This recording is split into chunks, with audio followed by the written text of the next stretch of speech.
So, hello guys. In this video, I'm going to be showcasing the build that I have been playing on PFX02 0.3, the third edict. This is the build I like to call the Elementalist Tactician. As you could see in the previous videos on the bridge, on the maps, it's a pretty strong build, pretty fast build, and more important, it's a really fun build to play with the crossbow. So, the idea of this build is to utilize the solid plan Ascendance node to activate a lot of spirit consuming buffs to your character.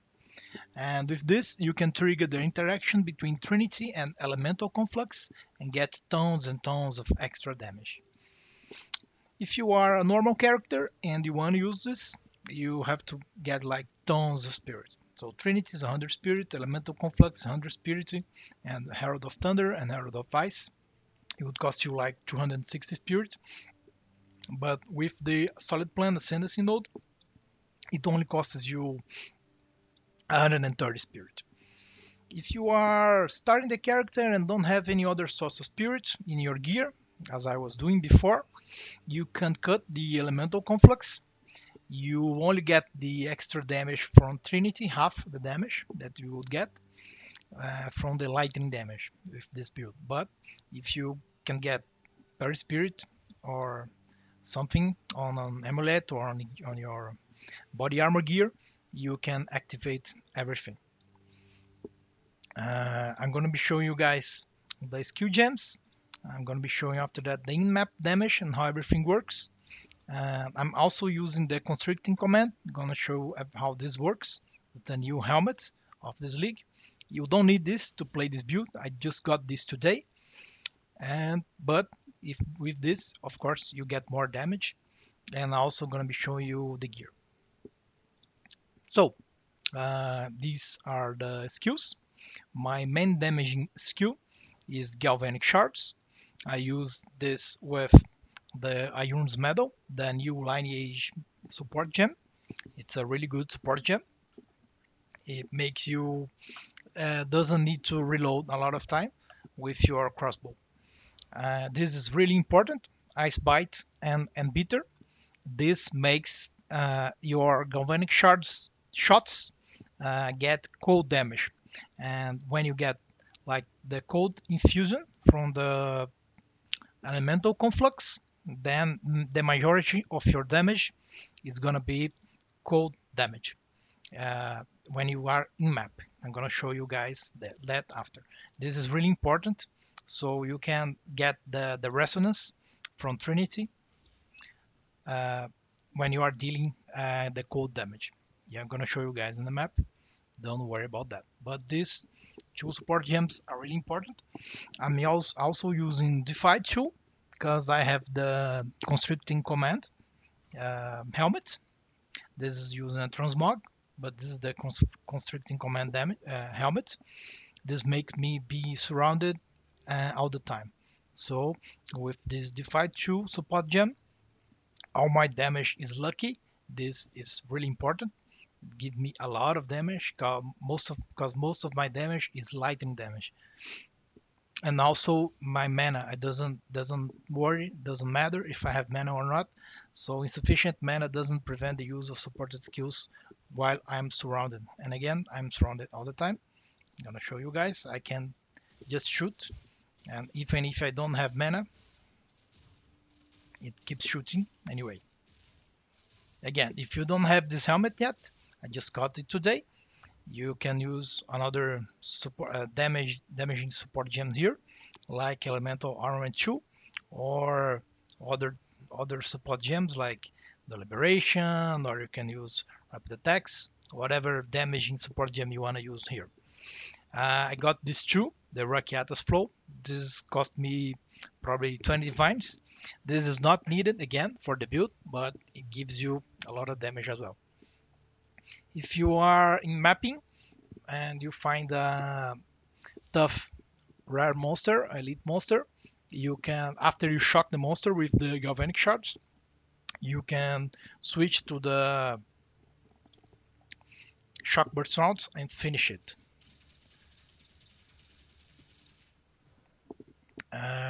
At the stage that this build is right now, I don't need this, but I use this sometimes in really strong monsters like Xesht and other pinnacle content.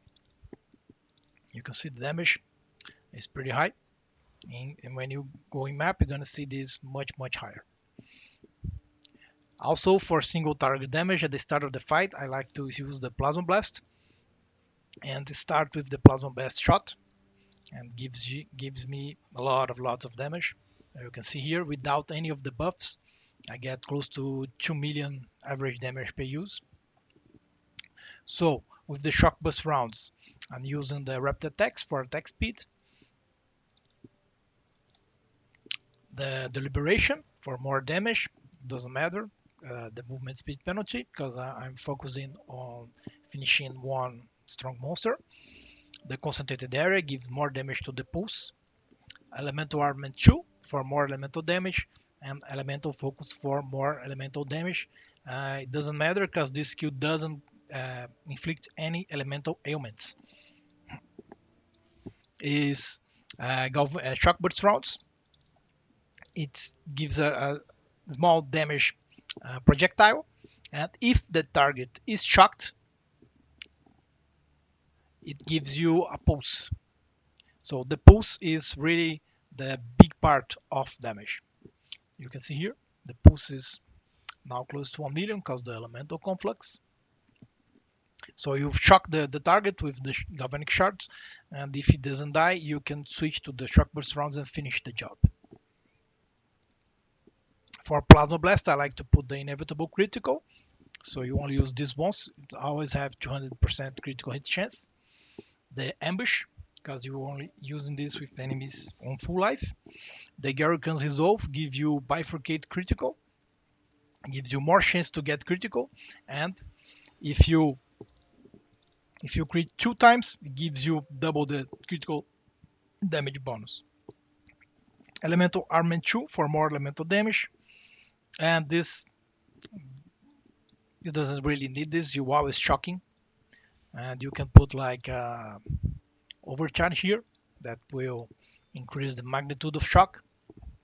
Or you can also put, if you have the Rakiatas flow, you can put the Rakiatas flow here in the time of the boss, so you can really kill it with one shot.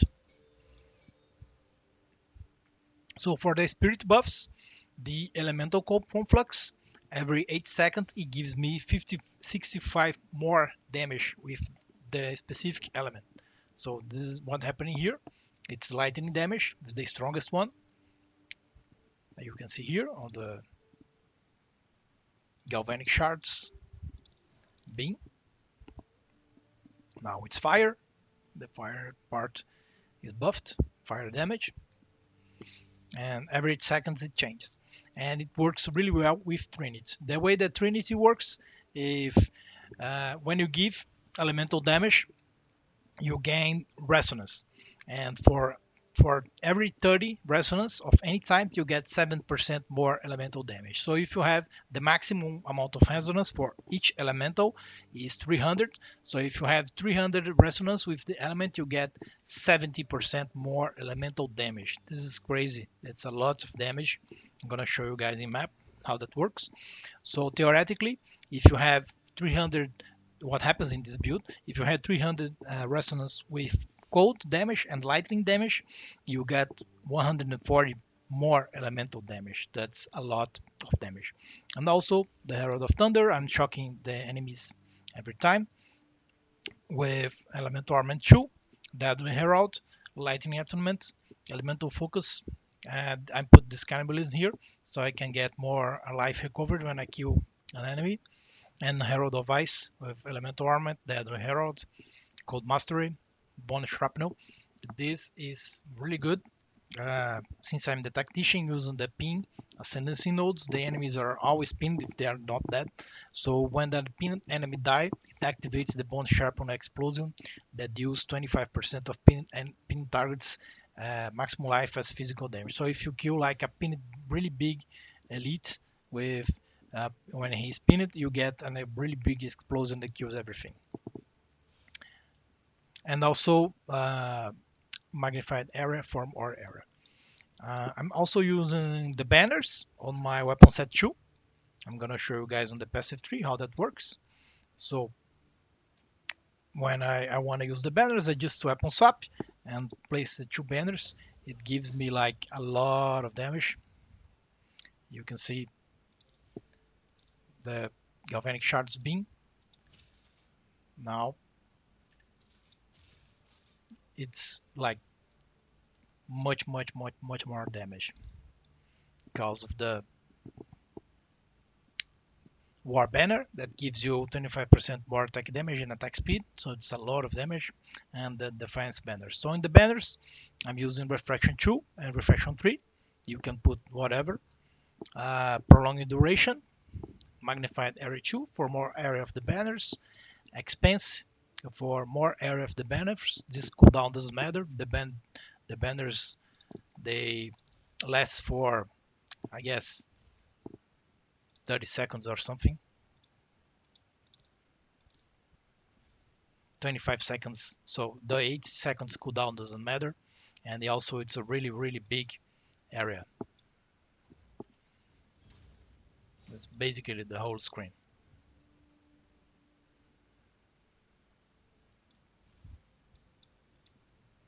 Also in the war banner, again, refraction, prolonged duration, magnified area, expense, and here I use this support gem. It's just a little bit of help to use the banner at the start of the map, but you don't need that. As you can see, when you use the banners, they cooldown here. You can already use it again because of the Hydro Passion, but the other banner is getting glory. It's gonna take a little bit more to use. So I'm gonna show you guys how the damage works inside the map. Pretty simple map here. Tier 15 with uh, irradiated plus 1 level, so a level 80 map.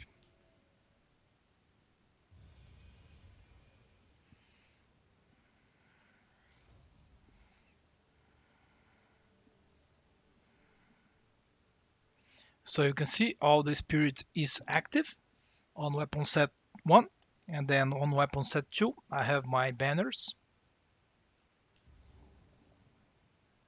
I'm going to activate this delirium.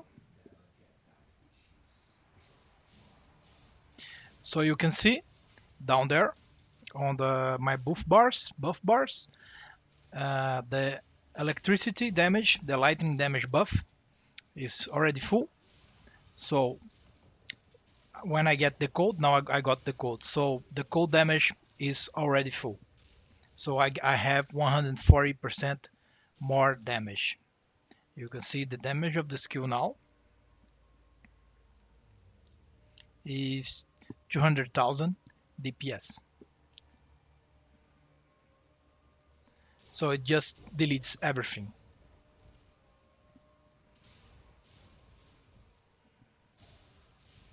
So you can get the full damage really quick. Depending on the elements that are activated by the elemental conflux. So when I get the full bar and get the lightning damage buff, it gets the maximum damage. Let's see if I can show you guys this. Here is now it's close to maximum damage. You can see that's almost 300,000 DPS on this galvanic shards beams.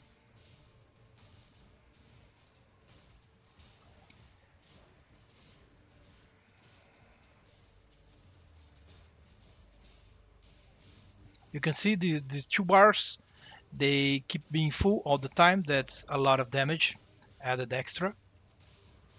And when you get this damage, you get close to the abyss, you can also put the banners and it just becomes completely stupid. You can see with the banners and the two full elemental resonance activated, you get close to 400,000 DPS on the galvanic shards beams. This simply deletes everything. Also, you can see the damage on the shock burst rounds. This is 2 million DPS. This is completely crazy. You just deletes everything.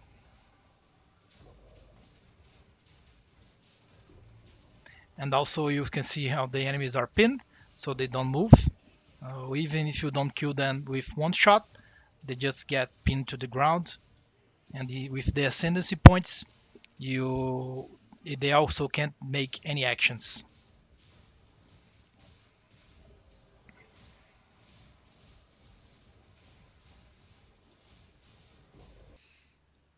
For the passive tree, I'm on the Tactician Ascendancy.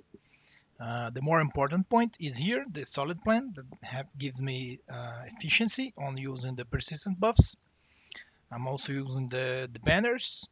This is really important if you want to use the banners because you have it all the time. And I also using the pin part of the ascendancy tree that makes me pin enemies all the time. So if the enemies don't die, they get pinned to the ground, they cannot perform actions or move. For the rest of the tree, it's pretty basic.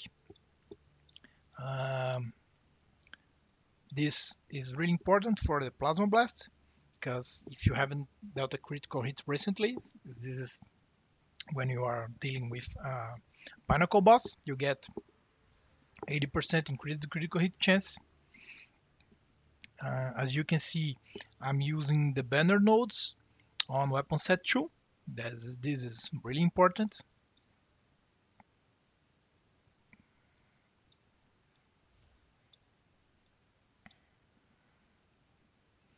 I'm gonna link the the passive tree, the build on the max row on the description of the video, but I'm gonna just show you the more important parts.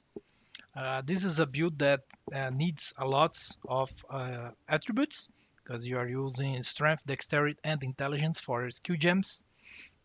So this part is really interesting. Also gives you 5% movement speed, 5% life, and 5% mana.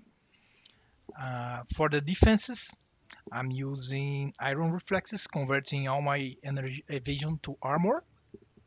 I'm gonna show you on the gear, but I've tested this and I find this is really interesting. Don't really like evasion. I know a lot of people are playing evasion in this league, but I don't like using evasion. I don't think it's really trustworthy. I just like to prevent the damage. As you can see, I have 18,000 armor on weapon set 1 and uh, 16,000 applying to elemental damage. I'm not really tanky, but I don't really die a lot in maps, so it's really working for me. This part I think it's really interesting. Reduced movement penalty when you are using skills while moving. I like this part. I tested it. It really helps you the clear speed of the maps. Also, the rest is really basic stuff. The crossbow nodes, the crossbow two-handed weapon those here, also for the crossbow damage. And as I said before, I'm using the constricting command helmet. So this allows me to use all of these nodes that gives me increased armor, increased attack damage. This evasion doesn't work for me, but it also gives you that. In this part here, gives me a lot of damage too, 20%, 35, 25%. And here, that's a lot of good stuff. You get ailment and stun threshold. For me, it's important. Also, you get 10% movement speed and a lot of evasion armor, attack damage. For the gear, most of this gear that I'm using, I crafted myself. This crossbow, I crafted myself. This extra lightning damage you can get with the essence. It gives you a lot of damage. It's important to have physical percentage and physical flat. Critical hit chance is also important. I like this onslaught, but if you have attack speed in this suffix here, it's also good. And it's very important also the level of attack or projectile skills. For the body armor, I also crafted myself. I'm using armor and evasion, as I said. I like this node of applying armor to elemental damage, resistances, and armor and evasion. It's not a perfect armor. You can get better. The boots also resistance, movement speed. You can get better than this, of course. It's not like a really expensive build right now. On the gloves, any flat damage is nice. Armor, or for the gloves, it's important you get an armor gloves. For the amulet is the most expensive gear on this character. I also crafted this myself. I get spirit, global defenses, increase the evasion rating for equipped body armor. This can be better. Probably gonna try to reroll this in the future. Level of projectile skills, critical damage bonus, and critical hit chance. So this is a really expensive amulet. You don't really need this to do the maps, but you can get anything here. The most important part is level of projectile skills, the spirit, probably if you want to do the whole build, and critical damage, critical hit chance is also good. If you want to get like resistance on your amulet to cap your resistance is also good. On the rings, you increase lightning damage and lightning and cold damage flat is really good, and the resistances. And on the other ring, also lightning damage, increase lightning damage percentage and the flat damage, and these attributes. The ring is a nice place to get the attributes. You can get a lot of attributes on the ring. As I said, the build uses a lot of attributes, and you can use also to cap your resistances. So this is the build. Thank you for watching. If you have any questions, you can ask on the video. I will try to answer you guys. Thank you. To finish the video, I would like to give a shout to my friends at the Meta Network Guild. We're always playing together in every league. My friends hwmalk and Fox Joga, they are both streamers. I'm gonna link their Twitch link here so you guys can watch them streaming. Special thanks to hwmalk who helped me figure out a lot of this spirit buff gems. He plays a monk in every league, so he has a lot of knowledge about these spirit gems. He helped me a lot in making the build. Also give a shout to everyone else at the guild, Flavichos, Punky Berry, Nachi, João, Fred, everybody else that we play together. Thank you and have a nice game.